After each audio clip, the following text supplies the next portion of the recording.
निम्न में से वह अंग्रेज कौन है जिसने एक बार भी कांग्रेस की अध्यक्षता नहीं की थी? तो दोस्तों ध्यान दीजिएगा, वह अंग्रेज अफसर जिसने एक बार भी कांग्रेस की अध्यक्षता नहीं की थी वह है ऑप्शन डी, A.O. ह्यूम। हमारा अगला प्रश्न है दोस्तों, काव्य शैली के अंतर्गत लिखा गया प्रथम अभिलेख किसका है? तो दोस्तों ध्यान दीजिएगा, काव्य शैली के अंदर सर्वप्रथम जो अभिलेख लिखा गया था वो ऑप्शन बी रुद्रदामन का काठियावाड़ अभिलेख था। नेक्स्ट क्वेश्चन है दोस्तों, भारत में सर्वप्रथम किस राजा के शासनकाल में ईसाई धर्म प्रचारक सेंट थॉमस भारत आया था? तो दोस्तों ध्यान दीजिएगा, भारत में सर्वप्रथम ईसाई धर्म प्रचारक सेंट थॉमस गोंदोफिनर्स के समय में आया था। अगला प्रश्न है दोस्तों, भारत में सर्वप्रथम किस वंश के शासकों ने द्वैध शासन प्रणाली का प्रारंभ किया था?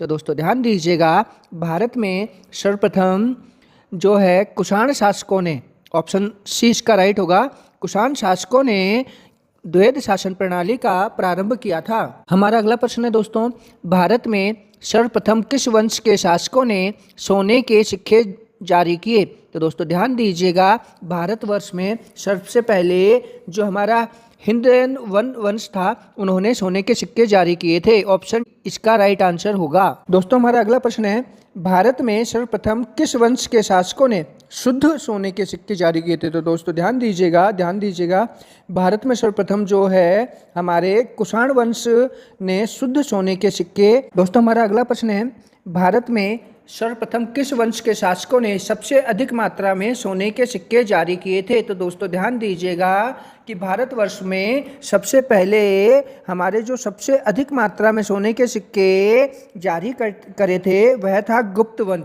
वंश, यानी कि ऑप्शन ए हमारा इसका सही उत्तर होने वाला है। दोस्तों हमारा अगला प्रश्न है, विशुद्ध संस्कृत भाषा का सबसे लंबा अभिलेख भारत में सर्वप्रथम किस शासक द्वारा जारी किया गया था? तो दोस्तों ध्यान दीजिएगा, विशुद्ध संस्कृत भाषा में सबसे लंबा जो अभिलेख था भारत में सर्वप्रथम शक शासन रुद्रदामन द्वारा जारी किया गया था। तो ऑप्शन बी इसका सही उत्तर होने वाला है। दोस्तों हमारा अगला प्रश्न है, सातवाहन शासकों के समय सर्वाधिक सिक्के किस धातु के थे? तो दोस्तों ध्यान दीजिएगा कि सातवाहन शासकों के समय में जो सर्वाधिक सिक्के थे दोस्तों वो शीशे से बने हुए थे, अतः जो इसका ऑप्शन ए है वो सही आंसर होगा। दोस्तों हमारा अगला प्रश्न है, सातवाहन शासकों की राजकीय भाषा क्या थी? तो दोस्तों ध्यान दीजिएगा, सातवाहन शासकों की जो राजकीय भाषा थी वह भाषा प्राकृत भाषा थी, अतः इसका ऑप्शन बी सही उत्तर होगा।